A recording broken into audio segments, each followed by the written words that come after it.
49 il biz Cabirlə bir yerdə gözəl bir ömür yaşadıq. Həyatımız barəsində çox danışırdıq. Baxmayaraq ki, bəzi qüvvələr onu yıxmaq istəyirdi, o hər dəfə ayaqda qala bildi. Mən ondan böyük olsam da, o məndən öncə getdi. Bunu əməkdar artist Tahir İmanov qardaşı Cabir İmanovun vida mərasimindəki çıxışında deyib. O bildirib ki, müharibə başlayanda Cabir özünə yer tapa bilmirdi. Harda olursa olsun, istər KVN evlərində, istər sonraki dönəmdə həyatımızın əsas mənası Şuşa idi. Şükürlər olsun, eşq olsun bizim ali başkomandana. Müharibə başlayanda gəlib mənə dedi, ailəmizi sənə tapşırıram. Dedim Cabir, sən hələ gözləməlisən, sənin növbən çatmayıb. Şuşa azad ediləndən sonra isə ona xüsusi tapşırıq verildi. İlk olaraq Dövlət Təhlükəsizliyi Xidməti tərəfindən bir vəzifə ilə təltif olundu. Daha sonra Şuşada keçirilən konsertin aparıcısı oldu. Son 5 ildə biz ancaq Şuşa, Qarabağ sözləri ilə yaşamışdıq. Hətta balaca oğlunun 1 yaşı tamam olanda onu Qarabağa apardı. Film çəkilişlərində də iştirak edirdi.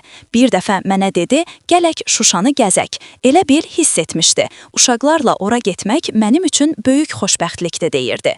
İndi isə mən qardaşdan yetim qaldım. Əməkdar artist Cabir İmanovla bağlı sosial şəbəkələrdə mənfi rəy yazanlar tənqid obyektinə çevrilib. Kimisi rəhmət diləməklə kifayətlənsə də, bəziləri onun şəxsiyyəti, əməlləri barədə xoşagəlməz ifadələr bildirib. Bu isə birmənalı qarşılanmayıb. Bəs İslam dini bu haqda nə deyir? Ölən şəxs haqqında danışarkən hansı etik və dini qaydalara riayət edilməlidir?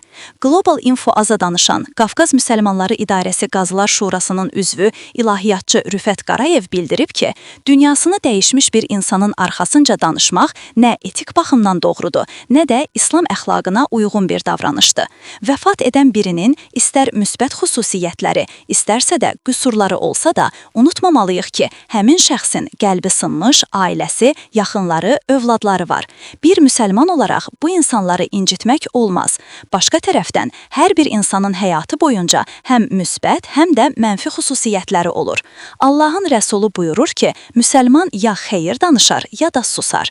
İlahiyyatçı deyib ki, hər bir insan etdiklərinə görə Allah qarşısında mühakimə olunacaq. Xüsusilə də bir insan gənc yaşında vəfat etdikdə bu kimi hadisələri ictimailəşdirmək, mənfi tərəfləri qabartmaq və sosial şəbəkələrdə müzakirəyə çevirmək müsəlmana yaraşmayan əməldir.